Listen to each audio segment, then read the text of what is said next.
Vamos lá então, mas se chegar mais alguém aí, eu vou admitindo aqui, abrir oportunidade para a igreja participar, mas sei que tem irmãos que chegam cansados em casa. Hoje mesmo hoje eu tô no bagaço.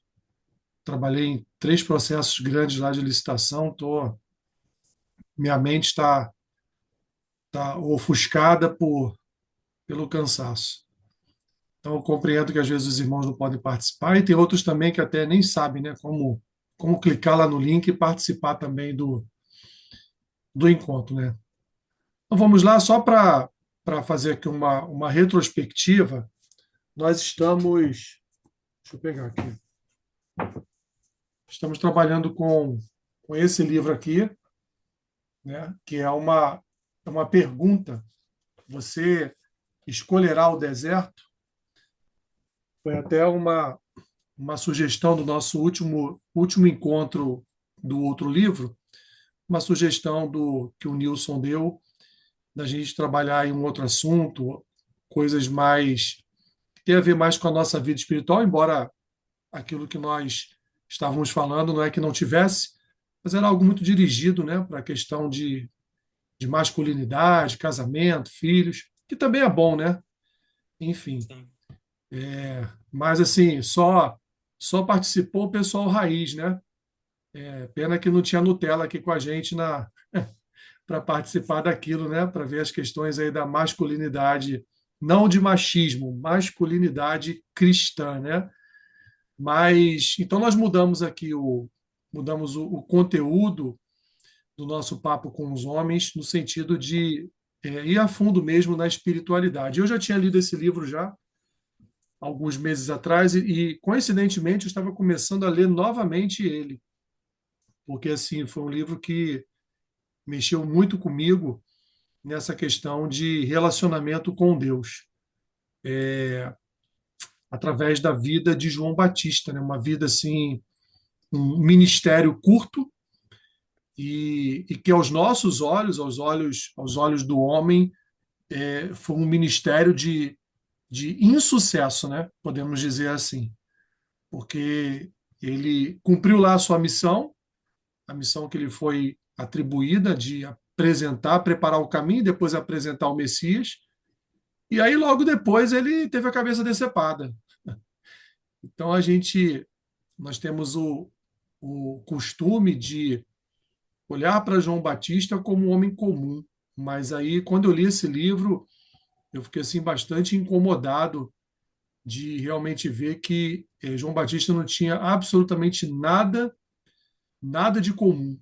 Pelo contrário, era um homem comum. Então todo o livro, o autor, o Samuel Whitfield, ele usa a história de João, ele usa a missão de João, ele usa o relacionamento que João teve com Cristo, com Deus, ele usa o nascimento milagroso também de João, porque João também nasceu debaixo de um milagre, nós vamos ver isso hoje. Ele usa toda a vida de João, esse curto ministério de João, para falar a respeito do nosso relacionamento com Deus, né? Que no sentido de que o deserto ele não é um lugar ruim. O deserto ele não é um lugar que a gente está e precisa sim pedir a Deus que nos tire o mais rápido possível dali. Muito pelo contrário. João viveu toda a sua vida no deserto e no final de tudo foi o deserto que o capacitou para cumprir uma missão que não seria uma missão fácil, e foi o deserto que capacitou ele, inclusive, para entender por que, que ele foi preso e depois por que, que ele foi levado à morte. Então, o autor vai trabalhar com essa questão do deserto de João, da vida simples de João, evidentemente que não querendo nos conduzir a uma vida simples, mas querendo nos conduzir a uma vida com Deus, e uma vida com Deus é uma vida que ela não é uma vida sem deserto, muito pelo contrário. Grande parte da nossa vida com Deus ela é no deserto, porque como foi dito no nosso primeiro encontro, no deserto nós não temos distrações, no deserto nós não temos abundância de alimento, no deserto nós não temos abundância de água, no deserto no deserto nós estamos diante realmente das nossas maiores necessidades. Então, o autor vai trabalhar com tudo isso para chegar no final, então, não vou dar spoiler, mas assim, chegar no final e nos levar, né, a pensar, a concluir o quanto que a nossa vida de relacionamento com Deus ela é superficial, ela é ela é rota, ela é desprovida de profundidade. Então, esse livro nos leva o tempo todo a uma profundidade de relacionamento com Deus.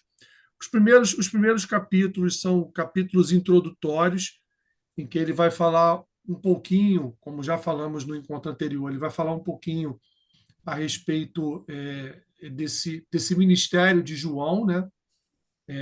E aí depois ele vai começar a se aprofundar em algumas ações, algumas palavras de João para também nos levar uma profundidade maior em relação a esse relacionamento com Deus. Então, assim, só para que aqueles que não tiveram conosco semana passada pudessem ter assim uma contextualização do que nós começamos a falar. Então, hoje nós vamos para a segunda aula, que na verdade é o segundo capítulo. Não é nem o segundo, eu acho que é o primeiro, porque semana passada foi a introdução. Então, aqui é o primeiro capítulo, é a primeira parte. Ele vai chamar João de um protótipo, que é um protótipo de igreja. João, ele é ali o símbolo daquilo que a igreja deveria ser. Ele é a imagem daquilo que a igreja deveria buscar e deveria ser. Então, quero orar antes da gente começar. Hoje não vai ser muito longo, vai ser até um pouquinho curto, porque o capítulo ele é curto. Então, deixa eu orar. Pai, eu quero te agradecer, Senhor, porque aprove a Ti que nós estivéssemos nesse encontro com estes irmãos, mas depois o vídeo vai ser postado, outras pessoas vão poder assistir. O bom é que pudéssemos ter mais irmãos conosco. Mas mesmo assim, obrigado pela disponibilidade do coração desses irmãos de estarem aqui conosco. Obrigado, Senhor, especialmente pela presença de Sueli, de Marcela conosco nesta noite. Que elas possam, Senhor, ser edificadas por Tua palavra e por tudo aquilo que nós vamos falar aqui nesta noite. Nos abençoe, nos ajude no propósito maior, Pai, que é olhar para a vida de João Batista e extrair dela, Pai, edificação para a nossa vida, no sentido de sermos ensinados a nos relacionarmos melhor com o Senhor. Assim nós te pedimos e oramos em nome de Jesus. Amém. Então, vamos lá, meus irmãos. Esse primeiro capítulo, então, ele vai chamar de um enigma ou algo a mais, é uma pergunta que ele faz. Eu quero ler rapidamente esse texto de Lucas, capítulo 1, versículo 11 ao 13, que diz assim, ó, e eis que lhe apareceu um anjo do Senhor em pé, à direita do altar do incenso.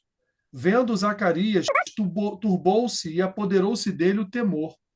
Disse-lhe, porém, o anjo, Zacarias, não temas, porque a tua oração foi ouvida, e Isabel, tua mulher, te dará à luz um filho, a quem darás o nome de João.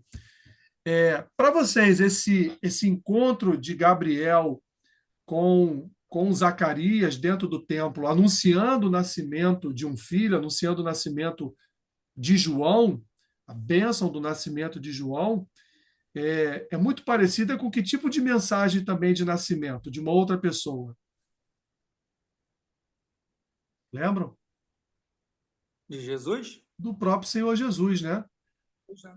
Bastante parecido, só que no caso de Gabriel, com José, ele vai aparecer a José no sentido de dizer, ó, José, Maria está grávida, mas não é de você, não. Ela está grávida por um milagre do Espírito Santo.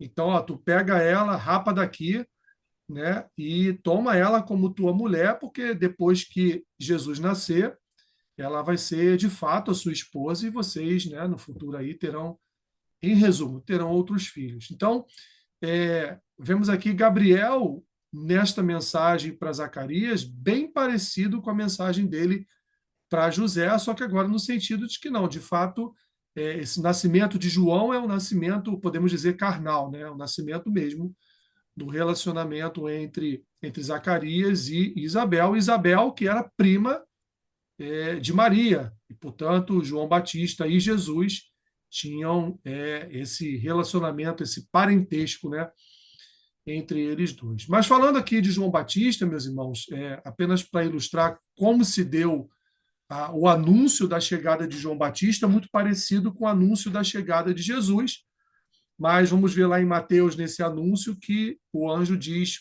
para José que Jesus vai nascer para salvar o seu povo dos seus pecados. Não foi o caso de João. Zacarias vai receber a mensagem do anjo no sentido de dizer a ele qual seria a missão de João, que era preparar o caminho, bem diferente do que seria a missão do próprio Senhor Jesus.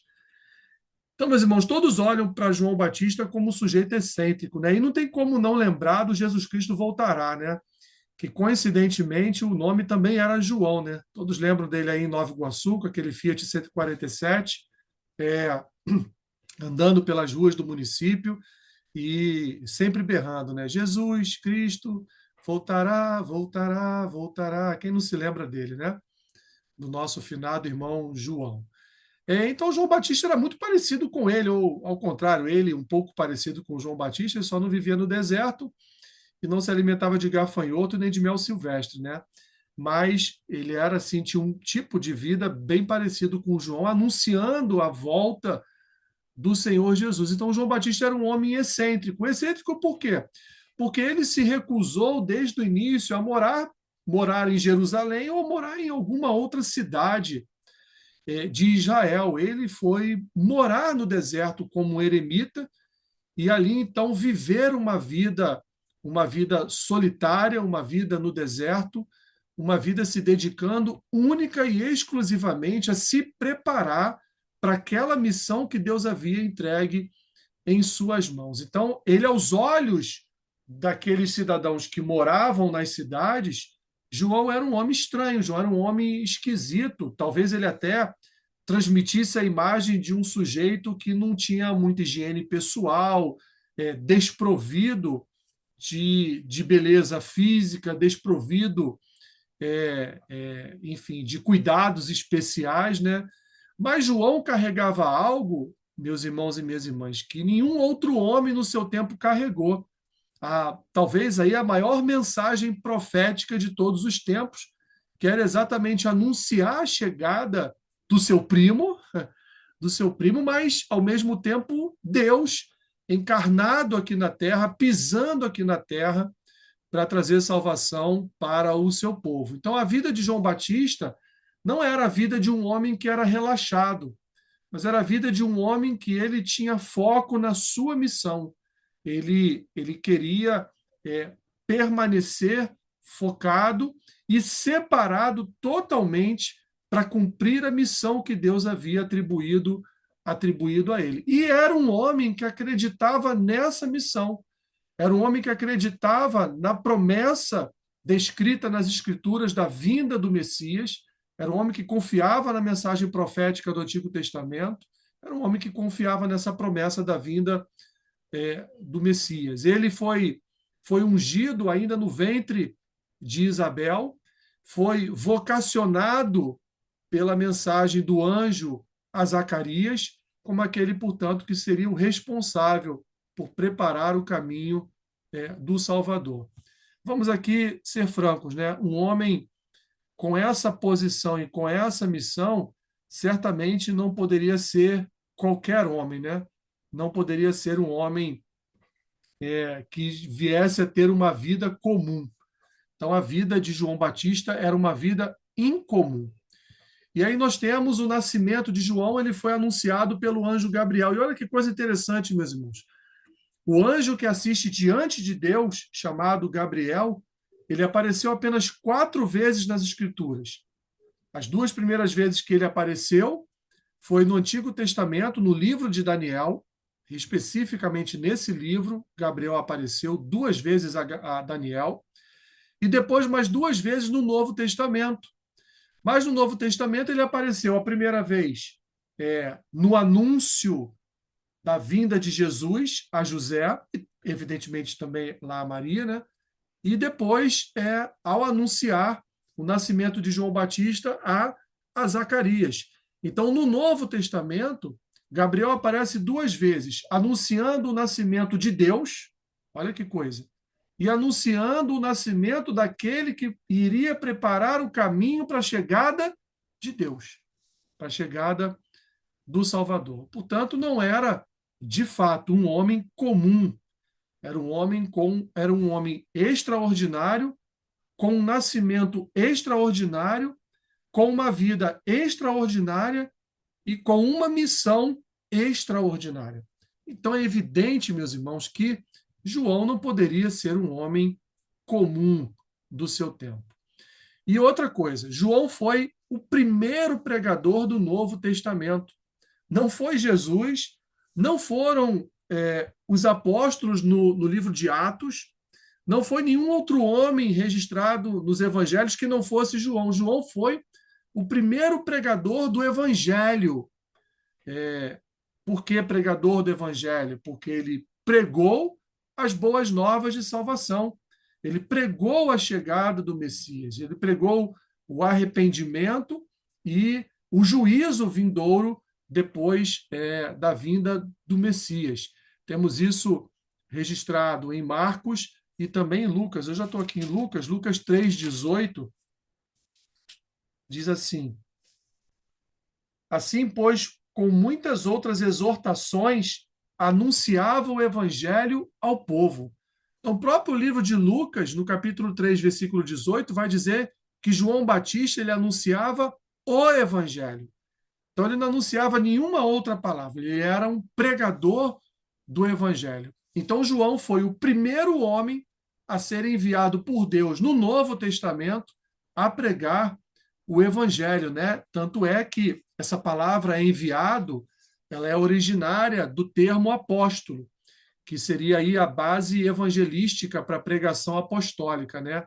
E os apóstolos foram enviados por Jesus para pregarem o evangelho. Então, nós olhamos para João, e João ele foi chamado, né, por Deus como um enviado. Poderíamos até, se fosse nos dias de hoje, atribuir o título apostólico a João Batista, né? Mas ele nunca avocou para si esse título e vivia muito bem com a condição apenas de um enviado da parte de Deus. Então, ele foi o primeiro, meus irmãos, o primeiro pregador de um tipo de mensagem diferente dos profetas do Antigo Testamento, porque havia uma nova sentença a ser anunciada no Novo Testamento, né? E que sentença seria essa? Seria o arrependimento pelos seus pecados, para que as pessoas não sofressem um juízo vindouro e, ao mesmo tempo, crer na chegada, no anúncio de um Messias que não traria uma libertação da escravidão do Estado romano, mas traria uma libertação da escravidão do nosso estado humano, dos nossos pecados, das nossas concupiscências. Então, João ele estava anunciando uma transformação que seria operada no coração do homem pela chegada do Messias, que anunciaria o reino de Deus e sua justiça.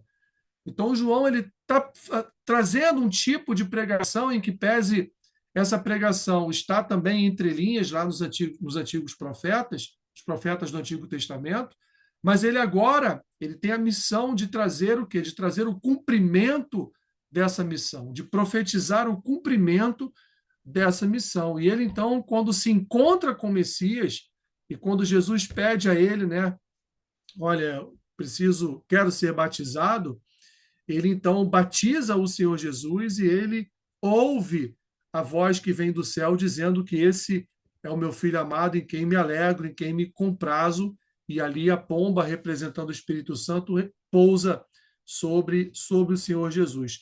Dali em diante, meus irmãos, sabe o que acontece? O ministério de João acaba.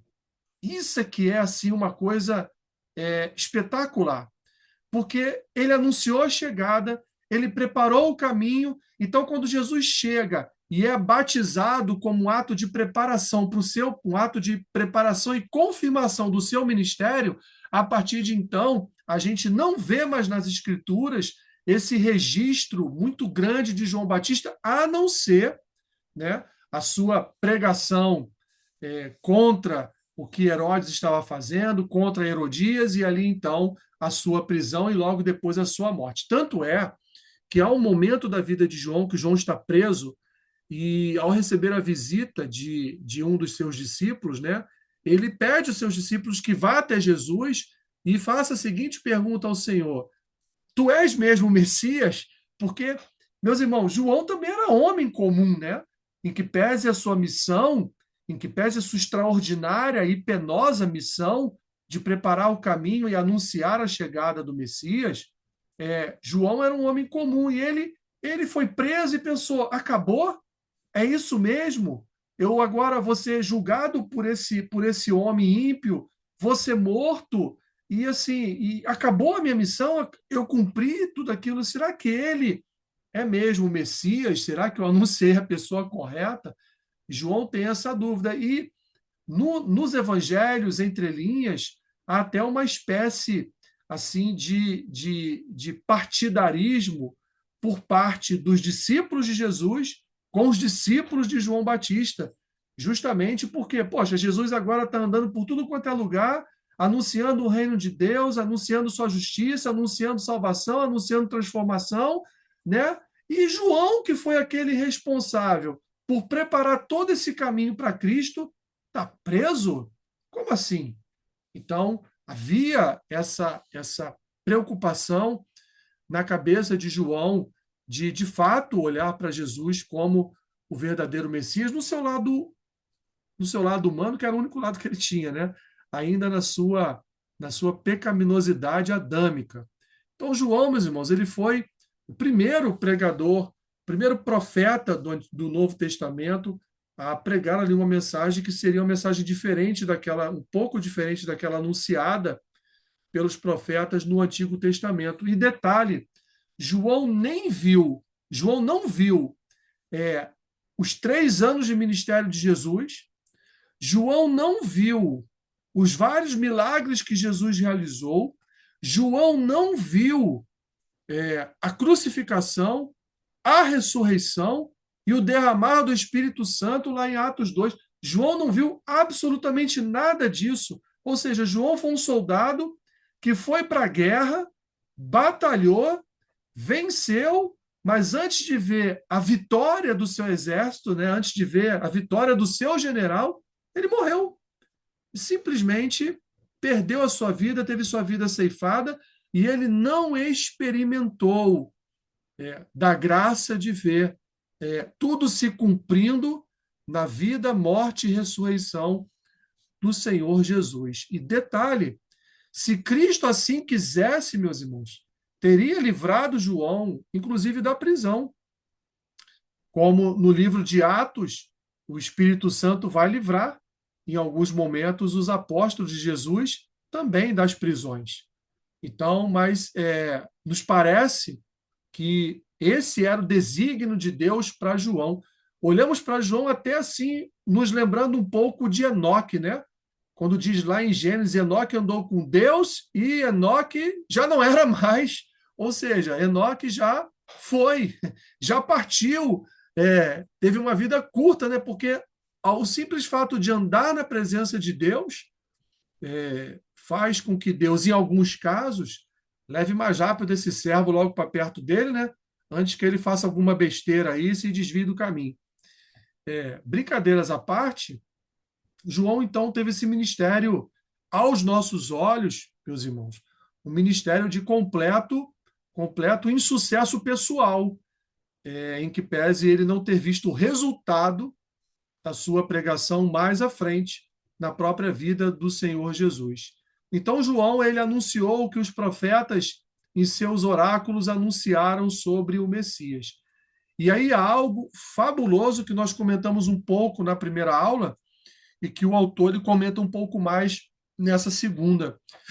Jesus faz uma declaração em Mateus 11:11, dizendo que dentre os homens não havia ninguém maior que João Batista. Como pode isso, né?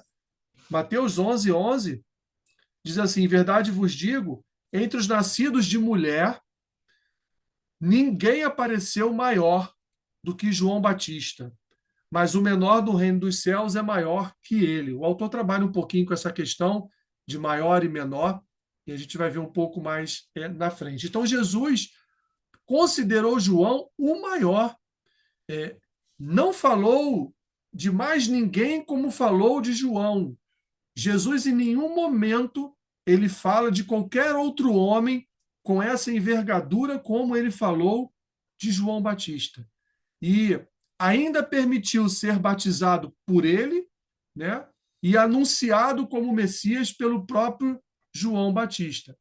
Então, meus irmãos, uma vida, ao mesmo tempo que João levava essa vida de simplicidade no deserto, de comunhão com Deus, de relacionamento com Deus, João também era uma pessoa imprescindível para anunciar a vinda, a chegada do Messias, preparando o caminho. Então, João era mais que um profeta, porque ninguém superou João. Essa declaração de Jesus registrada então em Mateus é chocante, meus irmãos, já que não há outro que possa ou tenha capacidade de julgamento melhor do que o próprio Senhor Jesus. Quem é que pode julgar, né? Como o Senhor Jesus julga? Ninguém. Então, quando o Senhor considerou João o maior, é porque João, de fato, foi o maior. Ele era o maior. Então, João foi levado a um patamar inalcançável. E quando nós avaliamos outros personagens bíblicos, nós passamos a entender a grandeza de João. Porque, por exemplo, olhamos para Jó, olhamos para Enoque, Noé, Abraão, José, Moisés, Ruth, todos esses personagens, olhamos para a história de cada um deles e pensamos assim: poxa, mas a história de vida deles foi bem melhor e maior que a de João, né? A vida de João era até sem graça. Porque João, ele veio de um nascimento milagroso, provavelmente passou toda a sua infância sendo educado por Zacarias na palavra e dentro do templo o tempo todo.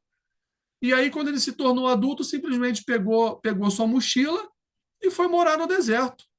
Foi viver no deserto, né? Como diz as escrituras, se alimentando de gafanhotos, mel silvestre, não, não usando blusas da reserva, nem bermudas da Hering, né?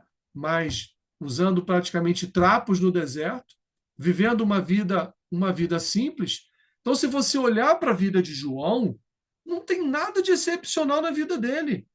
Se você olhar para a vida de João e olhar para a vida de todos esses personagens aqui descritos no texto, você vai chegar à conclusão de que a vida de João ela foi no sentido de história, ela foi menor do que a vida de todos esses outros personagens, quando na verdade Jesus o considerou o maior de todos.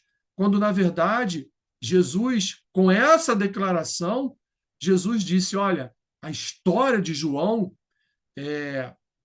em que pese não ser uma história fabulosa no sentido dele pregar sempre lá no Sinédrio, dele ser respeitadíssimo em toda a comunidade judaica, dele ser um homem que levava multidões à sua presença com a sua pregação. Não, você olha para João e ele é um eremita, ele é um homem solitário.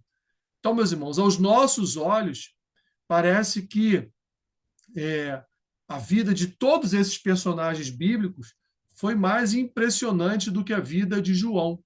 Porque, olha só, aí o autor elenca algumas características da vida de João.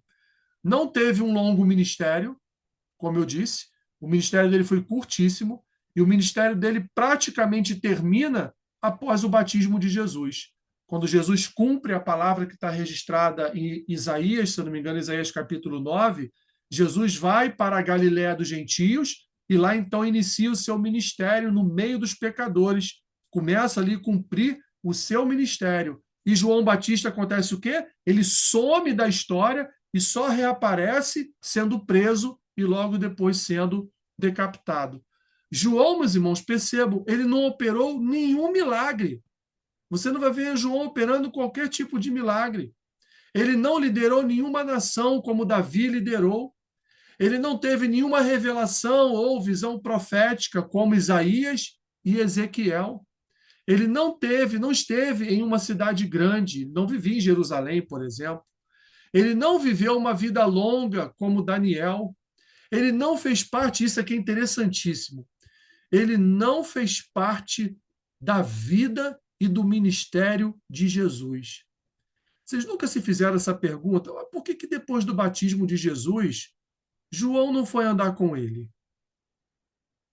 Por que depois do batismo de Jesus, João não acompanhou o Senhor até a Galiléia dos Gentios, para lá então começar a ver de perto o início do ministério de Jesus, evidentemente depois que ele voltou do deserto, né? Porque após o batismo ele foi levado pelo Espírito ao deserto para ser tentado.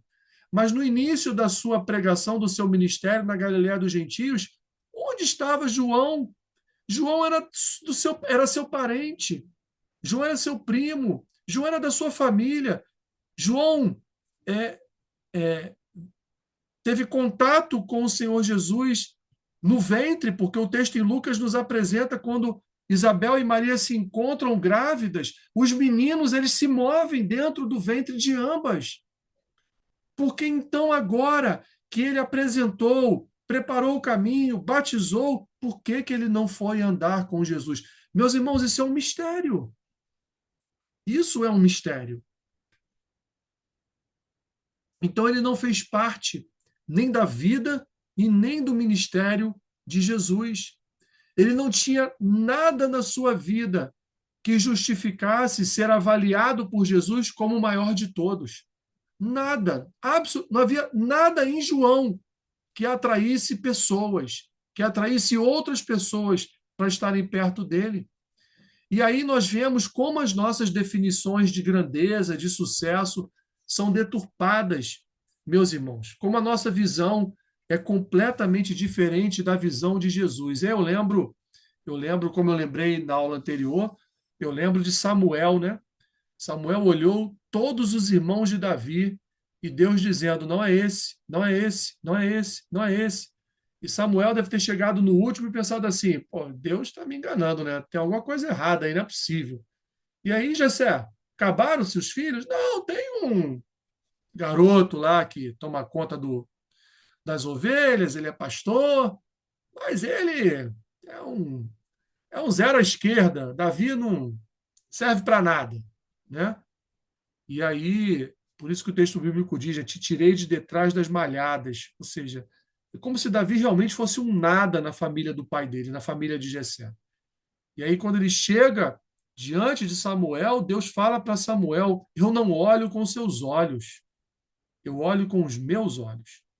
Então, João não tinha absolutamente nada para oferecer à sociedade, mas ele ofereceu a mensagem que foi entregue nas mãos dele, que foi essa mensagem de arrependimento, a mensagem de juízo vindouro, a mensagem de anúncio do Salvador, anúncio do Messias. Então, até aqui, meus irmãos, nós vimos que João, ele, aos nossos olhos, não tinha essa tamanha importância, mas aos olhos de Jesus ele foi o maior, porque ele foi o responsável pelo anúncio e pela preparação da maior missão que veio sobre a face da terra, que foi a missão de Jesus.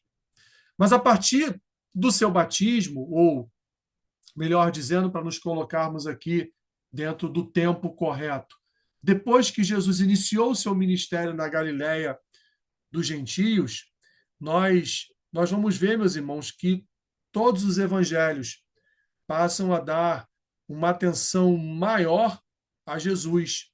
Por quê? Porque a partir daquele momento, o ministério de João termina e ali então todas as atenções estão voltadas para o ministério de Jesus.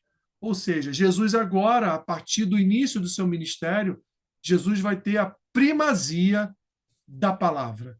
Então, parece que houve um recolhimento de João, parece que João entendeu que ele não precisava mais anunciar, ele não precisava mais falar aos homens a respeito da chegada, porque o Messias já havia chegado e já havia iniciado o seu ministério. Então, o que Jesus faz, aí, para nós terminarmos, Jesus separou o seu ministério do ministério de João Batista para não haver uma confusão. Então, Jesus chegou e ele, que é maior que João, né?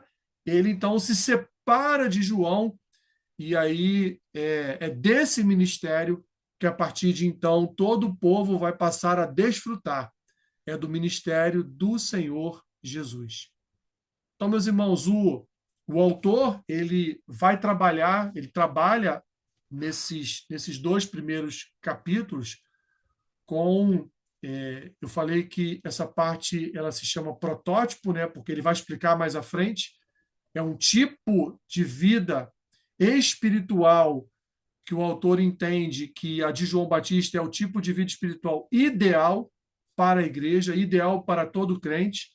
E ele vai começar a trabalhar sobre esse aspecto de nos conduzir a vivermos no deserto de uma forma que nós não venhamos a viver no deserto querendo sair do deserto o mais rápido possível. Muito pelo contrário.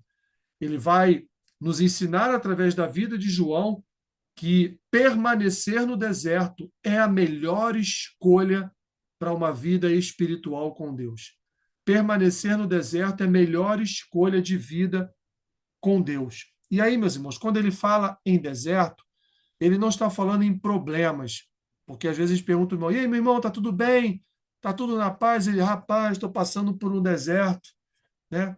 E se a gente naquele momento for dizer, ah, pá, mas deserto é bom, deserto ensina, né? Aí tu acaba com o irmão mesmo, né? Se você falar assim, meu irmão, fica um bom tempo nesse deserto aí que tu vai aprender muito, né? O irmão, tá repreendido em nome de Jesus, eu não quero deserto, não. Eu quero sair disso, é uma vida seca, é muito ruim. Mas o autor, através da vida de João Batista, vai nos ensinar que a realidade do deserto ela é diferente da realidade de um deserto que sempre foi pregado nos púlpitos, né? De sequidão quase espiritual. Eu sei que muitos dizem, e é verdade, que no deserto a gente aprende, mas ao mesmo tempo eles colocam uma vírgula e diz, mas não devemos viver para sempre ali. Mas existem momentos, meus irmãos, em que nós vamos precisar ficar um bom tempo no deserto. E é esse convite que o autor faz. Se o convite é você precisa vir para o deserto. Você precisa permanecer no deserto. E João nos ensina como permanecer no deserto. João nos ensina como dosar as nossas energias no deserto. João nos ensina como viver no calor do dia, no frio da noite, através da vida dele. Isso falando, evidentemente, não de uma forma carnal, mas de uma forma espiritual. Então, o autor ele está nos conduzindo através dessa pequena história de vida de João Batista, para agora, então, ele terminar esse capítulo dizendo houve uma ruptura entre a mensagem que Cristo vai anunciar a partir do início do seu ministério com a mensagem que João anunciou antes de Cristo iniciar, anunciou antes de Cristo iniciar o seu ministério. Então, nós precisamos entender isso, porque a partir de então ele vai focar nessa vida de João no deserto para nos ensinar que, mesmo com a dor, mesmo com o sofrimento, mesmo com muito calor ou com muito frio, mesmo com a escassez de água e comida, mesmo com a escassez de uma moradia adequada no deserto, ele vai nos ensinar que o melhor lugar que a igreja tem a permanecer é no deserto. Então é isso, meus irmãos. Essa segunda aula se resume a isso, a essa separação agora de João e Jesus, para o autor retomar agora e começar a falar a respeito, nos mostrar, né, que a missão de João era essa missão, e missão, como disse aí um ministro aí famoso, né, a missão foi dada, a missão foi cumprida. Então agora João Batista ele vai se ver diante do dilema da sua própria morte, da sua prisão e da sua própria morte. Ou seja, ele sai do deserto, né, da areia, e ele vai para um outro tipo de deserto agora, que é o deserto da prisão. E o autor vai nos ensinar como convivermos com isso e relaxarmos, mesmo estando no deserto, né? Confiarmos plenamente no Senhor, mesmo estando no deserto. Alguma pergunta, alguma dúvida, algum estranhamento, alguma coisa que. Olha, pastor, pergunta não. Acho que, né, nós temos não temer o deserto, né? Pelo menos eu tinha realmente uma visão diferente, que sempre ouvi deserto não é lugar de passagem, mas não é bem assim que nós estamos no início do livro.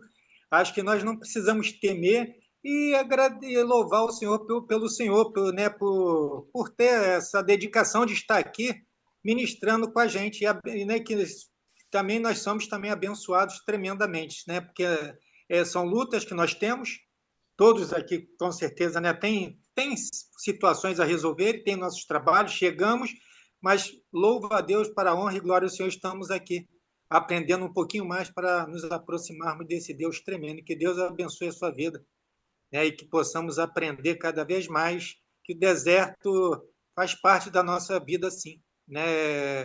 Estou tendo já uma outra visão de deserto. Aí só um complemento, não vou estender, não. Só aproveitar o gancho que falando de João Batista, a gente pode ver de uma outra forma também a questão da importância da oração. Não vou estender, não, tá? Porque Zacarias, né, pelo, pela forma, deve ter orado muito, que a sua mulher não poderia ter filho. E ele deve ter orado muitos anos. E Deus tem o seu tempo para responder as orações. Uns mais rápidos, outros não, né? Mas foi respondida. E detalhe, ele pedia apenas um filho. Acho que ele não tinha ideia de quem seria o filho. E Deus deu muito além do que ele imaginava. Esse homem que veio abrir, né, um enviado de Deus para abrir os caminhos. E uma outra coisa, né, como os milagres acontecem. Zacarias e Isabel, né, Deus operou um milagre por meios naturais, porque eles tiveram ter a relação. É uma forma de milagre. Deus opera milagres por meios, um remédio. Deus pode operar um milagre por outros meios, de um remédio, fazer aquele remédio e, de repente, atuar e curar. E temos o milagre de Jesus, que esse aí não teve participação de meio algum, de nada, apenas, né, um milagre mesmo de Deus. Quer dizer, tem alguma, né? Só aproveitei um gancho que só, né, porque falando de João Batista. Mas é maravilhoso eu estar aqui nesses momentos aprendendo, muito bom. A vida dele, a vida de João Batista, o nascimento dele é um milagre, né? Ele não realizou milagre nenhum como um profeta, né? Mas o nascimento dele foi um milagre, né? E Zacarias, sim, Zacarias orou muito, não foi pouco, não. E aí, após receber a notícia do anjo, ficou mudo, né? Eu acho que Ainda ele falou tem, tanto com Deus que Deus cansou da voz dele e falou: agora tu vai ficar aí quieto, não vai o falar pastor ainda mais nada, não quero tem mais um ouvir a detalhe, tua né? voz, que você Tem um detalhe. foi pior que a viúva lá com o juiz Inico, né? Você encheu tanto a minha paciência que agora eu vou te dar, entendeu? Agora tu vai ficar calado até o dia que ele nascer. É aquela coisa, a gente ora, ora, ora, e quando acontece não acredita. Ele orou, pediu. E quando acontece, aí tanto então vamos fazer, eu vou deixar você mudo por algum tempo, você não ter acreditado, né, no milagre. Mas olha, não é fácil não. Eu estou tendo essa oportunidade de ler pela segunda vez o livro e estou tendo assim uns novos insights a respeito do livro. Esse livro me foi indicado pelo irmão gêmeo do Anderson, entendeu? Lá o Paulinho do Drops, ele estava no, ele foi num podcast do Douglas Gonçalves E aí, achei interessante, falei, eu nunca ouvi esse cara, né? Pô, tô aqui ouvindo as músicas dele agora, botando para tocar na igreja, nem conheço a vida do cara. Vou ouvir um pouco. E aí, então, ele começou a falar uns negócios assim, muito profundos, sabe? Eu falei, pô, esse cara tá tirando isso da onde, cara? Aí, do nada, ele e o Douglas comentaram do livro. Aí eu fui na Amazon rapidinho, dei uma olhada lá, falei, eu vou comprar para ler. Aí, meu irmão, foi aquele choque que você teve também, Luiz. Quando eu comecei a ler, cara, assim, eu fiquei chocado. Falei, Jesus, como a gente tem uma mente deturpada. Deixa eu só abrir a porta aqui, vem cá. Vem cá. Porta pro Gento aqui, ó, que tá querendo sair do quarto. Né, lá, dá um tchau para eles, dá? Hein? Vai pra lá. Tchau. Tá aqui perturbando para sair do escritório. Aí, aí, ó, o Paulinho aí, ó, o Paulinho do Drops aí, ó. O Aloysio, depois você pesquisa lá no YouTube, foi assim, Drops, Drops. É, é um grupo cujo vocalista é irmão gêmeo do Anderson, entendeu? É o Paulo, é o Paulinho. Cara, você vai gostar muito das músicas, muito, muito mesmo. São músicas bíblicas. E assim, e aí nesse podcast eu gostei porque o Paulo me pareceu ser muito sério, pareceu ser uma pessoa muito assim preocupado com a adoração, entendeu? E não com dinheiro, com fama, com sucesso. Bem, o que ele falou no podcast, né? Eu não conheço sua vida por trás das cortinas, enfim. Mas, então foi ali que esse livro veio, eu comprei, chegou rápido, e aí eu comecei a ler, eu li esse livro todo em uma semana e meia, mais ou menos, porque assim, cada capítulo que eu lia, eu ficava de queixo caído, aquilo foi me incomodando. Aí agora eu fui pegar para ler de novo, o Nilson deu a ideia, eu falei, opa, então vai ser esse livro aqui. Então, meus irmãos, eu espero de fato que a gente possa ser edificado por essa que eu estou colocando para vocês aí aí na tela. É um resumo, né, dos capítulos, e espero realmente que todos nós possamos ser edificados por esse tempo aí, acompanhando isso. Acabou sendo aqui uma nova academia de leitura, né? Porque o Aloysio acabou comprando o livro, né? O Aloysio já está lendo o livro aí, não sei nem se está adiantado, se não está, enfim. Mas acabou sendo uma academia de leitura aqui para a gente também, isso aí. Tá bom? Se alguém quiser falar mais alguma coisa, fale agora ou cale-se e até a próxima aula. Não? Tudo bem? Então vamos orar. Vou pedir o Anderson aí que ore. Anderson, ora pelo nosso irmão Olavo, né, que fez uma cirurgia no olho, na vista, e tem um problema aí que é sério, que é grave, e que esse pós-operatório dele corra tudo bem, né? Que ele possa se recuperar prontamente. A nossa querida irmã Marta também, né? A Martinha, se recuperando da sua cirurgia também. Estou só aguardando ela me dar autorização para ir lá visitá-la. Sueli e Marcela, muito obrigado pela presença de vocês, tá bom? Espero que vocês voltem outras vezes. Fiquem à vontade. Está aberto a todos e que vocês possam ser edificados. Aliás, que todos vocês possam ser edificados como eu fui, com a leitura desse livro, que pese ser um livro que não é a Bíblia, mas é um livro bíblico. Ele fala da Bíblia o tempo todo. Tá bom? Anderson, nos conduz em oração, então, por favor. Amém. Meu Deus e Pai, graças nós te damos por mais este momento, Senhor, na tua presença de estudo, de reflexão, de conhecimento da tua palavra. Te agradecemos por tudo que tem feito na nossa vida, Senhor. Mas nesse momento especial, queremos entregar, Senhor, a vida do nosso irmão Olavo, Sim, Pai. a vida da Marta também, Senhor, Sim. ambos em pós-cirurgia. Dá pronto restabelecimento, Senhor, restaura a saúde, restaura o Sim, bem-estar. Pai. Que possamos, o mais breve possível, estar junto dos nossos irmãos, para a glória do nome do Senhor Jesus. Toma nossa vida nas suas mãos e nos guarda o resto de noite, uma semana abençoada em nome de Jesus. Amém. Amém. Amém. Deus abençoe, meus irmãos. Fiquem na paz. Uma Rapaz, semana, restante de semana abençoada. Tá bom? amém. Um abraço a todos.